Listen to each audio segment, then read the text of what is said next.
We talk about the war in Ukraine from hundreds of miles away, but tonight a volunteer medic is giving us a firsthand look at what it has been like on the ground in the war-torn city of Mariupol that just fell to the Russian forces. All of the footage that you're seeing right now captured by a body camera with a memory card no bigger than a thumbnail, and boy, does it tell a story. Life in a city now under Russian control. Correspondent Evan Lambert is live for us tonight in Washington, D.C. Evan, this footage really shows a team's frantic effort to save life after life.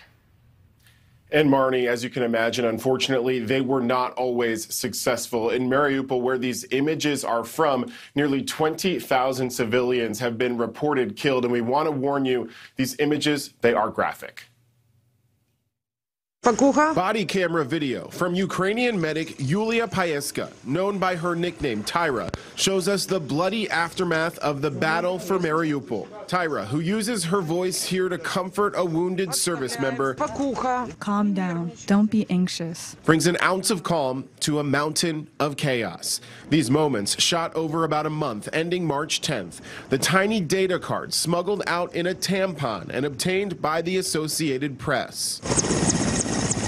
From rushing to evacuate wounded soldiers by helicopter to racing to save the lives of a wounded brother and sister, Taira witnessed the horrors of war. She attaches a stuffed animal to her vest in case she has to treat a child. For the boy, it was too late.